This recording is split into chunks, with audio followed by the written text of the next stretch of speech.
in between, are you content? And I would layer on three ways to look at what that contentment is. Do you feel like your life has purpose?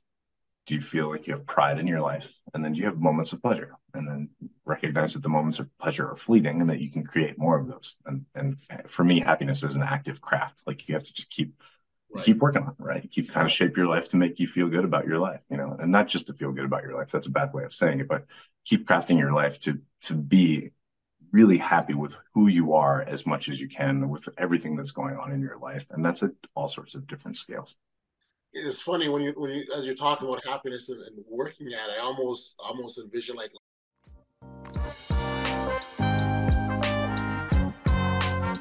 welcome to the Audacious Living Podcast, hosted by my man, Audley Stevenson, the Odd Man. He'll unpack wisdom and insights from a cross-section of top-quality performers in business, media, sports, entertainment, and lifestyle to uncover key elements to help you live your best audacious life ever. So without further ado, here is the Odd Man. greetings and salutations. It's Audley Stevenson back for another edition of the most audacious podcast the internet has to offer. This is the Audacious Living Podcast, and I appreciate you for being here as we continue our ongoing goal of helping our listeners live their best audacious lives ever. As always, I encourage you to follow us on our social media channels. We're on Twitter, Instagram, and Facebook under the handle The Audacious Pod. Or if you're watching on YouTube, then you know that all you've got to do is tap that bell down below, ding, ding, ding, and that way you're connected to all good things audacious related. Now, the topic of conversation on this edition of the podcast will be centered around our personal happiness. Now, for many people, happiness is oftentimes connected to joy and elation because of what's happening to us in that exact moment that's bringing us happiness. But what about those times when the joy, those things aren't happening for you? How do you feel then? Does happiness still exist?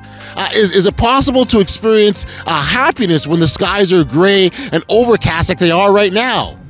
Well, the reality is this. Much like the sunlight is finding its way through the dark clouds, our personal happiness can also shine through and bring us that same joy and elation. It's how we're feeling in between the highs and the lows are really the important question that we've got to have answers to. And if we don't, we need to ask ourselves why. Anthony Poponi is here to give us a hand in figuring out some of this stuff. He's a positive psychology expert who's made it his mission to inspire joy and fulfillment in others. He's doing a great job of helping us understand how we can maintain our own personal happiness and really the points of consideration when it comes to staying in a positive mental state. Like I said, it's a really enlightening conversation that I think you'll all enjoy. Without any further ado, here's my conversation with Anthony Poponi. Enjoy. Hey, Anthony, thank you for being here and joining me on the Audacious Living Podcast. I gotta say, it's a pleasure that you take some time to do this. So thank you for being here. You're very welcome. Thanks for having me on. I appreciate it. Look, I've actually been looking forward to this conversation. I mean, look, the happiness guy, who would want to be around the happiness guy? And it's funny, so I say that in jest, but I think the truth of the matter is that, people do want to be around people that make them happy, right? And they enjoy that. And I think that speaks to what people want. So maybe as a starting point, maybe we can get you sort of talk about, so what got you to where you are now? Sure. Yeah, I think people like being around me. You can tell me how you feel about it at the end of the podcast. But maybe we should stop recording first. Yeah, it's been an interesting journey. The very short version of this is I've always been in positions where I've been like public facing as an outreach person or somebody speaking about the science of something. I have a long history in science. And I just started kind of noodling around at what it would be like to be a professional speaker of all sorts, emceeing, auctioneering, like, well, what's that world look like? I didn't know anything about it. And I started playing with, as somebody that likes to be funny most of the time, I had started looking at what happens when we laugh, like what's going on neurochemically, what happens to our physiology, what happens to our psychology or our mental health.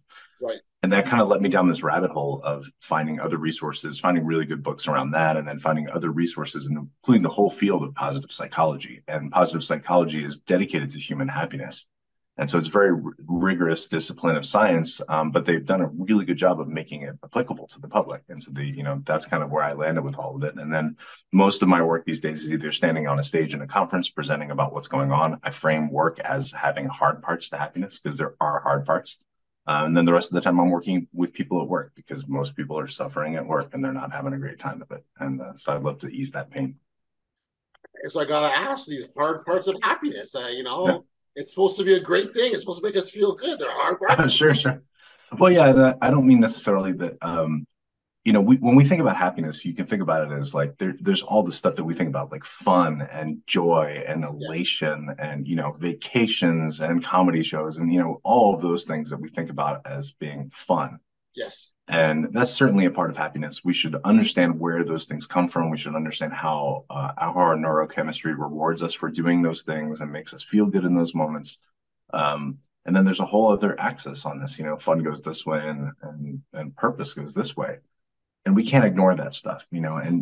And so that means maybe getting a different degree or moving in between careers or developing mastery or becoming a better leader or developing and maintaining relationships, which is really hard, or being service focused for other people. Those are hard parts, and it doesn't always feel good in the moment to work through these challenges and these barriers. But if we stop and then in retrospect, we can look back on those and be like, oh, wow, like that was really hard, but I'm really glad I did it. Like there's a sense of fulfillment that comes from that I would put into the category of hard parts. Right, right. And so it's a big part of kind of recognizing what's happening in the moments, right? Because Yeah. I think people need to understand that happiness it doesn't come and go, right? You either are you're in a state of happiness or you're not, right? And I think is that am I framing that right there? Am I on the right path? Yeah, I would add a twist to it, and I would be curious to see what you think about this because I think that we have this real weird definition of happiness that we only attach to elation and joy, Okay. right? Like that, like oh, I feel really happy right now, and then in between that, you're like, well, what do I feel now? Well, and that idea of in between the highs and even the lows, we should feel the lows. We're meant to feel the low moments, but in between, like, do you have like a contentment about your life? In between these moments, like we're gonna have a fun time talking today. And then when I get done and I get back to what I'm doing, and if I just stop for a moment and pause, like, when I look at what's going on around me, how do I feel about that? Because neurochemically, I'm not going to keep feeling great all the time. You can't do that without illegal drugs. And you come down from those too, right? But in between, are you content? And I would layer on three ways to look at what that contentment is. Do you feel like your life has purpose? Do you feel like you have pride in your life? And then do you have moments of pleasure? And then recognize that the moments of pleasure are fleeting and that you can create more of those. And for me, happiness is an active craft. Like you have to just keep working on it, right? You keep kind of shape your life to make you feel good about your life, and not just to feel good about your life. That's a bad way of saying it, but keep crafting your life to be really happy with who you are as much as you can with everything that's going on in your life. And that's at all sorts of different scales.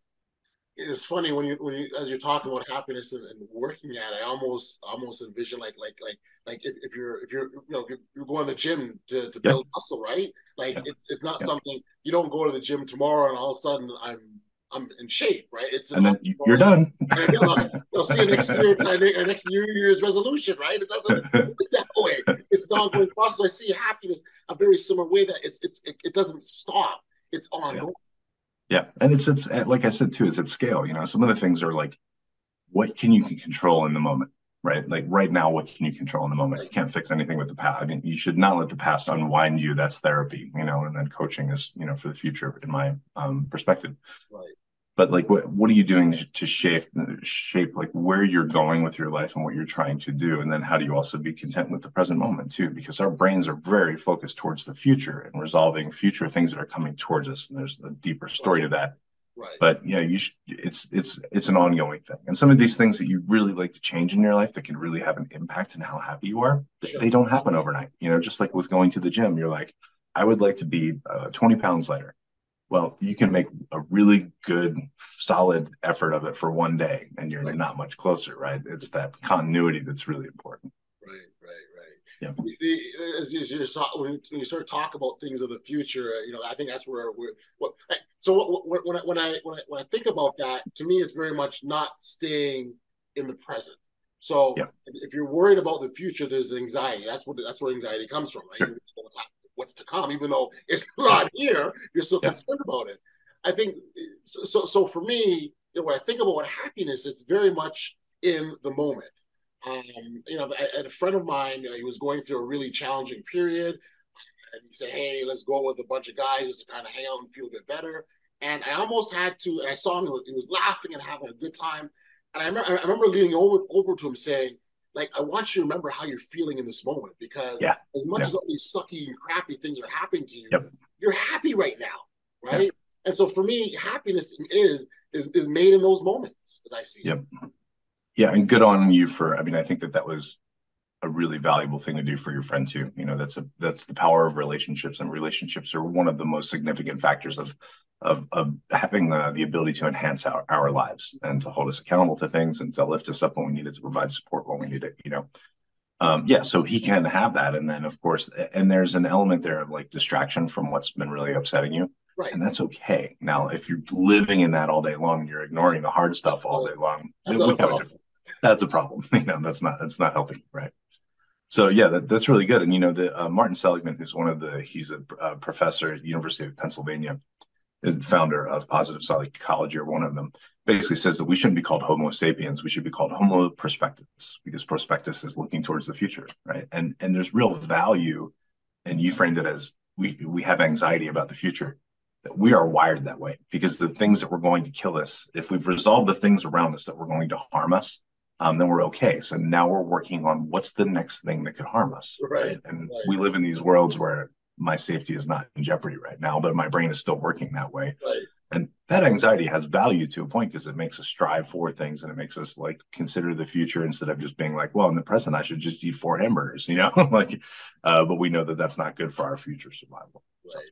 Right. yeah, Right. Well, no, yeah. Again, staying present, there's lots of value in that, and I think once we can remember that this moment, so it's almost giving ourselves permission to be happy and sad at the same time, because they can kind of coexist. They can, yeah, right? You can find happiness in those moments, and so I do appreciate that point.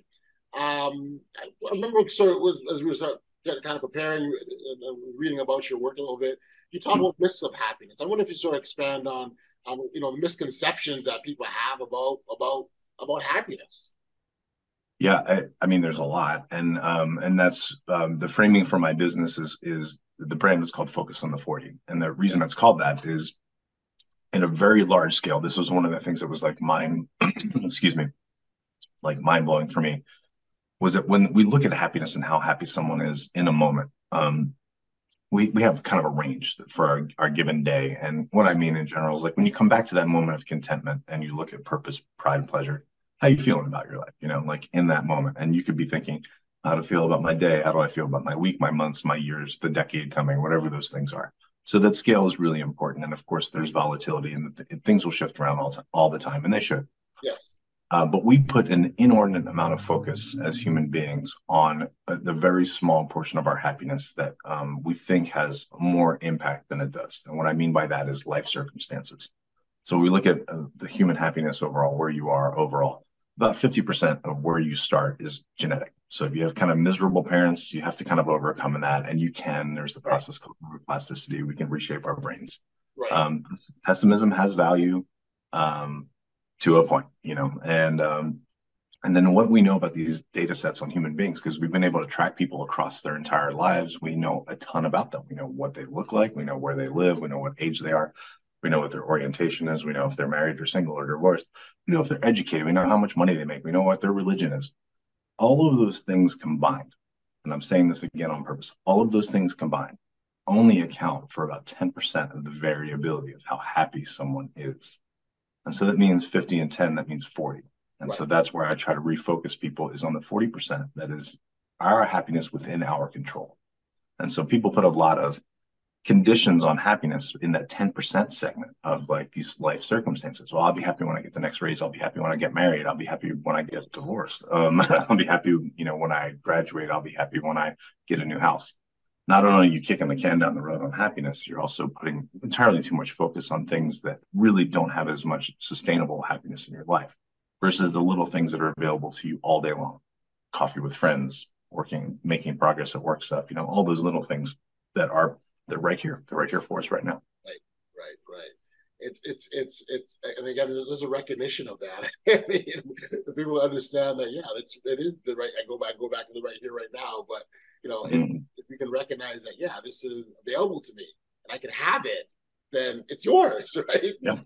Reach your hand and get it.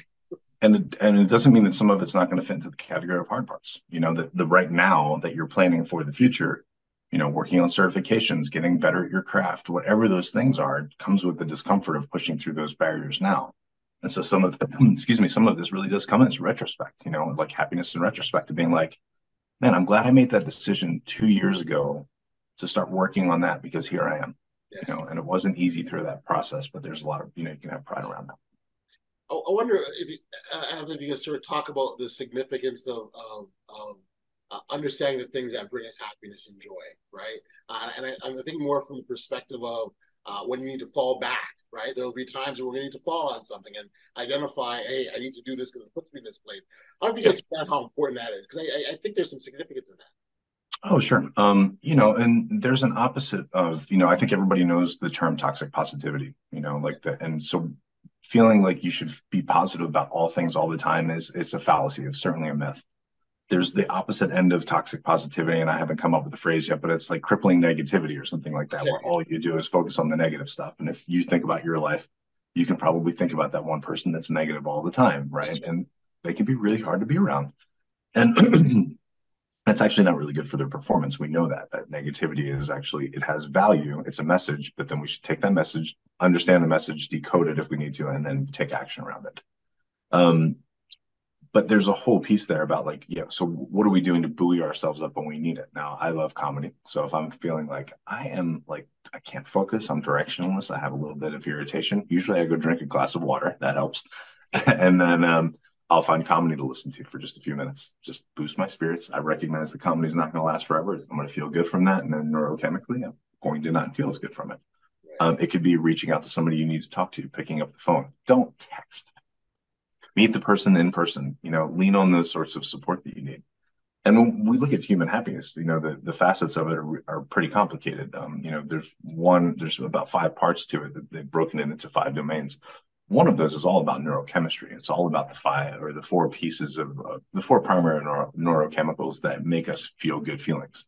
When we talk about laughter, that's endorphin, right? You can also get that from movement. And when I'm talking about movement, we think about endorphins, people getting runner's high. They're like, oh, I have to run 6 miles to go get the runner's high. You don't. You have to run for a while to get a full runner's high. But just simple movement is really good for your body. It stops inflammation. It gets your brain working in different ways. And I intentionally chose where I live in my community because it's down by the river, the Deschutes River here in Bend, Oregon. And so I can pop right out. I can walk by the river. And then I come back and I'm like, my brain's working differently now. That's interesting, isn't it? So you can work on triggering those things. And I'm happy to provide a free resource for you for people to get a peek behind the lens of neurochemistry so they can say, oh, like that's why I feel good when I'm moving. Oh, that's why I feel good when I'm around my friends. Oh, that's why I feel good when I'm having success in life. That's why I feel good when I'm accomplishing things. Right. And so we can work on hacking those things and interrupting those patterns where we're kind of feeling deflated. Right. And I think that would be a useful thing to share in terms of getting people to understand, because like there are times you're in it, your feelings or in your mood or whatever, and you don't know how you got there, right? You just don't know, it's like, why am I feeling the way I do? But oftentimes there's a reason, there's a trigger to it that we're not seeing or not recognizing in that moment. So to be able to know that, in these situations, when this happens, here's how I respond to it. Because I think our feelings are often, and you can correct me if I'm wrong, but our feelings oftentimes are a response to something that's happening, isn't it? Oh, yeah, absolutely. But something that's happening or something that we're thinking. Right. Some of that can be, this thing up here is an incredible tool. I'm pointing to my brain. Yes. And it can also be the thing that undermines us. We have a part of our brain that is the supercomputer that's the forward focus piece up here.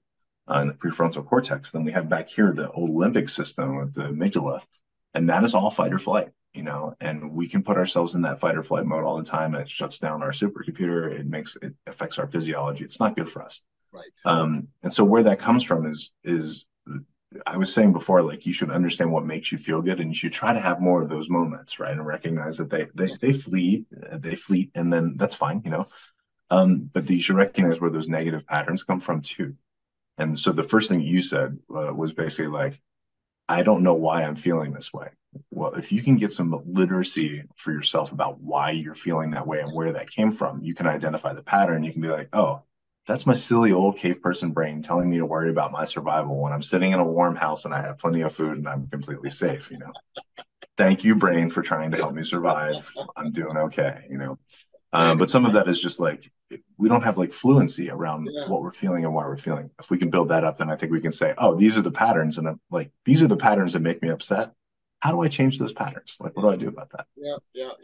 The other part, I think, and again, it sounds so simple, but it's important to understand and recognize that, moments of sadness are okay, or moments of being down are okay. If you think absolutely. about, so life is a continuum, you are going to have those ups and downs, right? And so I oftentimes use an analogy of life being hills and valleys, right? And so the valleys where down the valley where it's all crappy and you don't like it and it makes you feel not good. Yeah.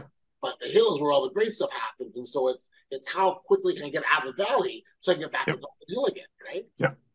Yeah, and it's I think where we get ourselves in trouble is where we can beat ourselves up about how we're feeling about our lives is recognize is this like not honoring the fact that the valleys happen, and that if we think we're supposed to stay on the hilltops all day long without coming down from them, that we're beating ourselves up for not feeling these moments of just elation and joy all the time. Right. And so I think you said that really well. It's a good metaphor. Is there a difference between happiness and joy, or are they essentially one and the same? Well, happiness is, it's interesting because people that do the research in positive psychology don't really use the word happiness. They'll use subjective well-being or life satisfaction. Okay. Because that it weaves together joy and fulfillment and laughter and purpose and service and elation. Because all of those they're all parts of it. And so they're all in that definition of happiness. And so I think that if we can move that definition away from just joy and elation all the time, I think it provides a lot of like context for people to be like, oh, right. Like I keep beating myself up because I came down off the hilltop and I'm in a valley. I'm going to get out of this valley. I know why I'm in this valley. I'm going to work on it. And that's okay. And you should even like honor the fact that like, hey, I got myself out of one of those negative moments in my life and I understood what it was. And how do I not do that again? Well, Right. Getting out of it's good. Repeating the same pattern that got you there, don't do that. I try not to do that very often. Yeah, and nobody's perfect, including myself. Yeah, and again, I think it goes back to the acceptance piece, right? Like understanding where all these things are happening because they're part of the human experience, right? And you are going to have sadness, happiness, joy, regret. Like, I mean, there's all sorts of things that are there, but it's almost like you can't have too much of a good thing, right? So too much of one is not going to be a good thing, I should say. So it's understanding it's there, it's part of the experience. I accept it, and I move forward to get back to the hill again, on top of the hill. Yep. There it is. Yeah, and sometimes you have to let go of like what you can't even control too. Like grief is one thing that comes from, like I just lost a friend to mental illness, and I couldn't control it. I had an element of control where in retrospect, I was like, well, I wish I would have, and it probably wouldn't have changed the outcome. But that grief was really valuable. That grief was energizing for me. That grief was great context for me to say, and that person mattered, and that's why it hurts. That losing that person and having those feelings, and it turned into energy for me, and it turned into action for me. It's still grief. It's still we have to work through those things. But there's real beauty in those moments. That real rawness of this lived experience that we all are just trying to sort out. Like, anybody know how to do this perfectly? And if they tell you they do, they might be lying. Exactly. But I do think that's really good perspective, right? Understanding when something happens. Like, I mean, like, you'll hear stories where maybe someone will lose a loved one and they'll go and start a foundation in their honor and their name, right? And so you take that negative and convert it into a positive energy. Not only just positive energy, but it's one that's making a difference for others. Yeah. I was a presenter at a conference down in Florida.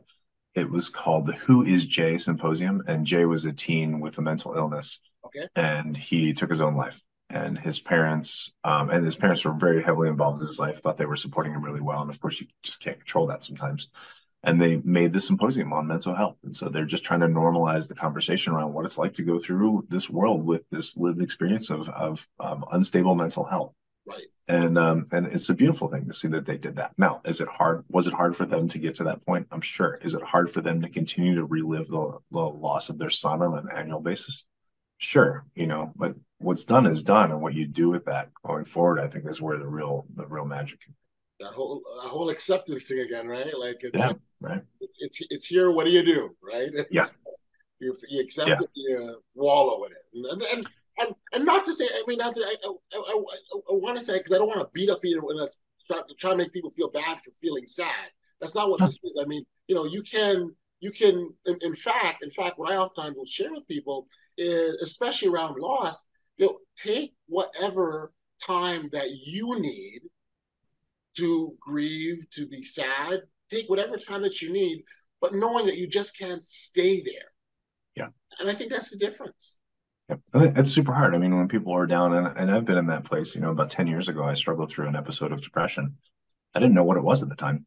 And I Right. was just like, I'm just having these low moments, and it was stress induced. I was struggling financially because of the economic collapse that was going on back then. And I didn't realize what it was at the time. And I wish I would have been able to label it as, oh, you might be depressed right now. Like, and then what are you going to do about that? And, I have my own things that I do to just keep my mental health stable when it's in a good place. It involves a lot of movement, time with other people, doing fun things, all Yes. those sort of things, and I was doing some of those things as well then, but I could have used somebody to kind of pick me up, and even to the story about what you were talking about with your friend that was going through a lot of stuff that was really Yeah. hard. You got him out and you're being like, hey, remember, you can still laugh, right? This is still within you. You have this capability to still do this. And that interrupt was really good, to just say, hey, like, I understand you're going to be there and we're going to go out and we're going to have a good night together. And when you wake up tomorrow, the thing that was bothering you before is not going to go away, but you've buoyed yourself up and you filled up one of your batteries in life so that you can kind of, continue to push through this hard thing. That's And that exactly. context is really hard. It is, especially in the moment. It's not Oh yeah. like, Yeah. sure, whatever. I'm still dealing with it, right? And maybe Yeah. after back when you have those moments where you can reflect and look back, and you've got that Mhm. perspective that's different, then you can go, Yep. okay, I get it. Yep. I just think it can be such a motivating factor because once you go through a challenging point, you can see you've got that they call it the receipts, right? I now got the receipts to prove that I can get through this again if I need to, right? And I like that. right? And so it's like you move from one to the next, and then what happens is you go to the next challenge. You're like, I've done this twice already. Big deal. Yep. Right? And so That's great. And I like the receipts piece. The process in positive psychology is called challenge stress. That as we grow our abilities, that we can take on bigger and bigger challenges in life. And sometimes we don't see how far we've come. And so there's this fun activity. And I'll give the quick version of it right now of your life in 5 parts. okay, And so if you were to take your life, I'm 50 years old, divide your life into five. So that's 10-year increments for me right now. That means when I was 10, 20, 30, 40, and now 50. If you can look back at those moments and be like, what did I overcome? What was the big challenge in my life back then? When I was 10, it was poverty, and that was really hard. And poverty is really crippling. And there's a lot of other things that were attached to that poverty that we know is really bad for the human brain, especially the child brain. And I overcame that. At 20, what did I overcome? Well, I was trying to figure out who I was going to be in the world as a young man, as a college student. At 30, what was I? I was 10 years into a profession. How was I feeling about my profession? Where was I with my love life? I moved so you've been through all of these pieces, and those are all kind of those receipts, turn them into pages in the book of like the things that you've done. You can keep doing hard things. It doesn't mean you have to push through hard stuff all the time either. It's okay to recharge and take breaks. yeah, yeah. No, I like that exercise of breaking it down the chunks because I'm thinking, yeah, when I was 10 years old, like, well, yeah, I struggled with that a lot, and you sort of Yeah. you look at and it wasn't like you were given a manual how to get through it or Yeah. how to stay positive as you navigate it. You just Yep. did, right? And Yep. so, and I think that's where we don't oftentimes give ourselves enough credit for what we've Mm. done, Yep. because if we were doing that, we'd recognize that the journey that we've gotten to, and I'm 50 as well, the journey that we got through from 1 to 50 is a long one. And you would Oh see yeah. and done a lot. Yeah. And I've only made probably 3 or 4 mistakes the entire time. I'm kidding. I made plenty Right. of mistakes, Not that many, eh? Yeah. I've won. I mean, I'm glad that, for me, the things that as a child that, my mom was trying to make sure that I didn't, my dad, like don't make these big critical mistakes that will probably alter your life permanently, and it doesn't mean you can't overcome those things, but it's going to make life exceptionally harder for you. And so I think that they were really trying to drive that point home, probably because they just didn't want to have to take care of me the rest of my life. They wanted me to be autonomous. I get it. Um, uh, can we talk about the connection between happiness and productivity? Because I can see Sure. where when we, I know you do work with you work with leaders in the workplace and you Yeah. talk workplace culture. There is a direct connection, is there not? Yeah, and there's actually a causality too. They've gotten pretty good at kind of predicting that. I said the phrase before, I'll be happy when, I'll be happy when I'm successful. Mm, That the causality has actually been reversed and shown that I'll be successful when I'm happy. And what we mean about happy, again, it doesn't mean walking around the office, like just joy and elation all the time. right. They broke it down into 3 pieces. Do you have hope for the future? Do you have optimism about the future? And do you have agency about creating that future? Do you have a really good social network? I mean, we've talked about relationships a bunch already today. I'm going to keep driving the point home. If you have a really good social network, you can celebrate the highs, you can get yourself out of the lows easier. And then do you have the belief that your work and your effort will actually make a difference towards the future? Now, that none of that means it's going to be easy, right? There was a lot of grit in there. There was a lot of resilience in there. There was a lot of like try, fail, repeat, iterate, and all that. And I think where we get caught sometimes is not honoring that as part of like what progress can look like. That it will be discomfort, it will have discomfort to it, it will have stress to it, and stress has real value in motivating us and getting us to move and do things. But sometimes stress is sending us the wrong message. And if we live in an environment where we're like overworked and we don't have enough support, and we just have way too many things to accomplish and lots of pressure on us, and our work-life balance falls way out, it Right. actually puts us into that fight or flight brain, and it turns off the good part of our brain, and it affects our physiology. It also affects our psychology in other ways where we become very self-centered and not team focused. Yeah. So it's really important for us to navigate, what it means to look like to have, mental health in the workplace, well-being in the workplace that allows people to come in and feel psychologically safe, physically safe, obviously. And then layering on top of that, building trust within a team, honoring people making progress, honoring people making small mistakes. We're all human beings. We've all made mistakes. Yes, yes, yes. There's some people that will hear you say stress is a good thing and they'll twitch and go, what are you talking Yeah. about? Like, this is bad. Oh, this is good. But it does serve a purpose, right? There is value in it. Yeah. Stress. Kelly McGonigal has some really seminal work on this about, your perception of what stress is how it actually affects you. So if you think stress is bad for you, stress is bad for you. If you think Right. stress is a motivator for you, stress is motivated for you.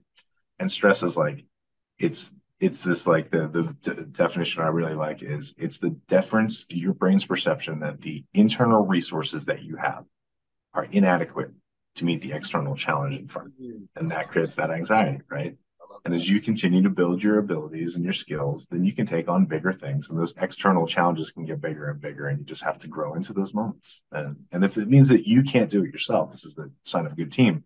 Being like, I don't know how to do that, and I can't fix that problem.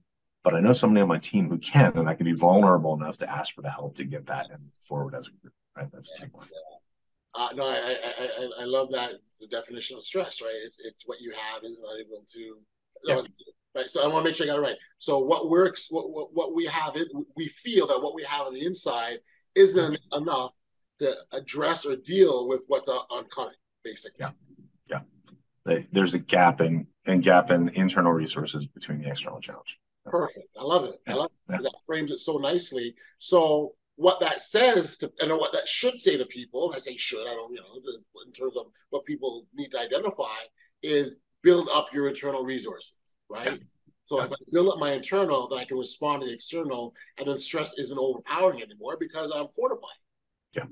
Oh, And that's well said. And that's the sign of like, I think leadership in the current day is not what leadership was before. Leadership before was, I know all the answers. I'm an infallible leader at the top. Yeah. And I think really good leaders honor the fact that they need a diversity of teams to meet the challenge in front of them. And they don't have to have the best answer. They just have to have access to getting to the best answer. And that can mean having experts over here and experts over here.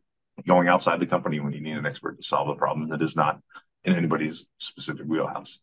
And those leaders, when they're in that position, they just feel you look at them, they're like, how did they get way up there? How do they do all these things? Well, some of that is just great experience, and honoring their own past fallibility that's helped them grow. It's not the imposter syndrome that gets you there. There's a value in the imposter syndrome of I don't believe I can do things now. That's stress talking to you a little bit, But imposter syndrome. People are rolling on that one too. Imposter syndrome, good. Go away, man. I got you. Well, there's value in the imposter syndrome if you can harness that. That's anxiety speaking to you. That's right. That's right.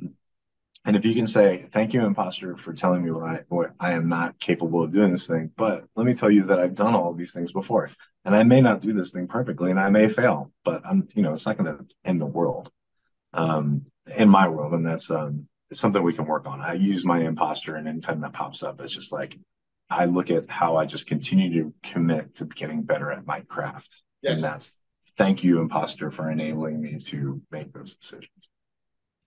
I remember once, I guess I was feeling inspired and decided I wanted to take this big bike trip to ride to Niagara Falls. And cool. We're talking, 100 miles or kilometers. I mean, 100 kilometers. Yeah. I'm Canadian, so we're 100 kilometers. I think it projected it was supposed to be like a 6 or 7 hour ride, and I think for me it ended up being like close to 11 or 12 hours. That's a big day. But now part of it was I was so much enjoying the journey, right? So there was moments I'd get off my bike and stop, or I'd be talking. So I was enjoying the journey very much so. But I can remember different instances on that ride where I'm approaching this big hill. I'm going, I don't know if I can get up that hill. I've just ridden 50 kilometers. What do you mean? How many hills do you think you've seen already? So it's a part of that, like building up. When we start talking about building up our internal, fortifying ourselves, strengthening ourselves, so we can deal with the external. It's very much that was the experience I had, and so there's value in it. So as you say, I'm going, yeah, that's exactly what I was kind of going through. So the value. Yeah, and you don't get up that hill by just stopping at the bottom and saying there's no way I can get up it, right? Right. Sometimes you get halfway up the hill and you don't make it up the hill, and that's okay. There's an opportunity to be like, oh, well, what would it have taken for me to get up over that last half of this hill? But you don't know that until you start climbing the hill, and I ride a mountain bike a lot, and I just did a big this summer big tour in Denmark where we did a big biking trip from town to town to town to town over multiple days. I thought I was in pretty good shape for that trip. I was incorrect. It beat me up. But you can't. You don't know where your boundaries are until you try. That's right. So you got up a bunch of hills before you got up that one, I'm sure, and kept going. That's it. And something else can be said. The power of being very clear on what your end goal is, right? So when you start a trip, in this instance, you start this bike trip. Once you're halfway through, you got to keep going. You can't say, well, I quit and turn around. I mean, I guess you could, but you're halfway through. You might as well keep going. And that's where the psychology sort of play on your own mind, where you're like, look, and it's because it can prove to be very motivating at that point.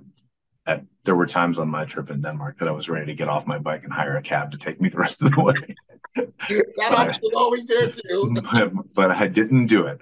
But maybe that's a form of support to realize that, like, I didn't have to. Like, if I ever got to the point where I was just done, I could get off my bike and get support. So right.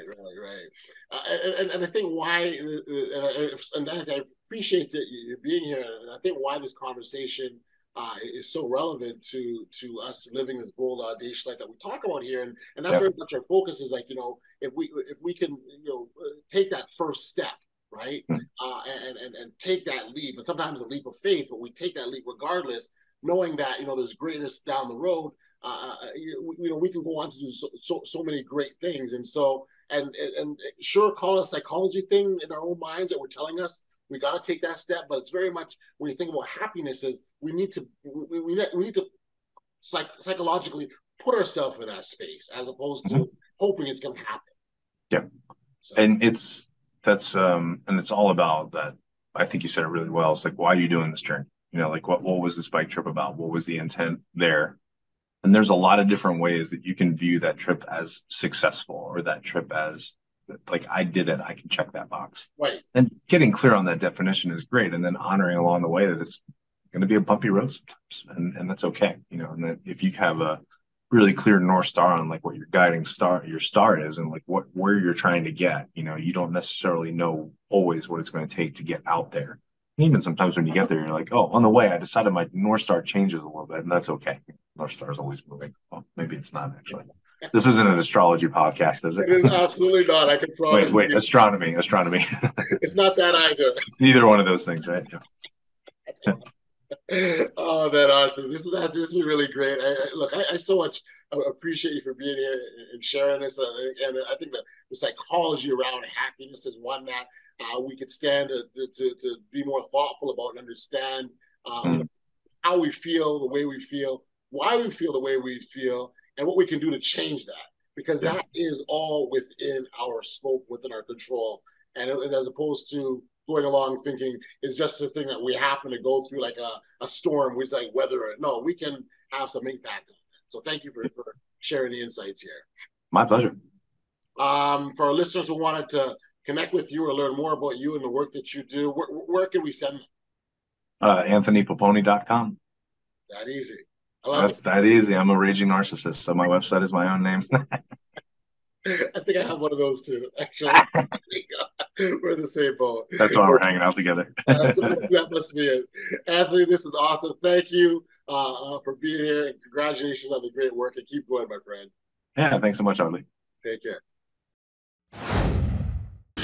Back we are here on the podcast. I gotta extend my thanks and appreciation to Anthony for being here and sharing his insights around the science of happiness and positive psychology, and really how much work is involved when it comes to getting to that happy place, but not just getting there, but staying there as well. When I reflect on my conversation with Anthony, he really left us with a lot of great points. But if there's just one thing that I would take from our conversation, it would have to be this. Regardless of what version of true happiness is to you, living a happier, more satisfied life is within our reach. Past experiences are likely to have influence on our current outlook and state of mind. If you have ever been through a traumatic event in your life, it can be difficult to accept the good even when it's right in front of you. There aren't many shortcuts to living a happier life, and that's because true happiness takes work. There isn't a magical key. Life consists of a series of experiences. Some of them are positive and some are negative. The way we respond to the experiences is how we generally determine our joy in life.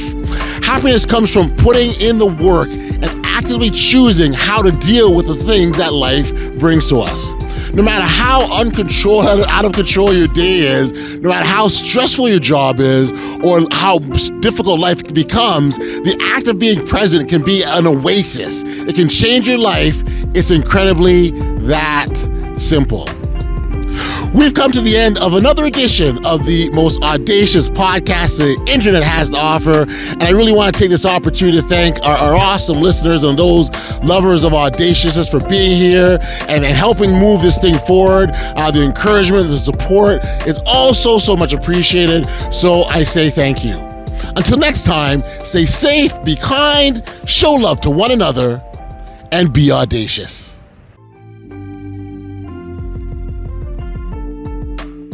You've been listening to the Audacious Living Podcast, hosted by Audley Stevenson. If you enjoyed what you heard, be sure to like, subscribe, and share. Until next time, be audacious.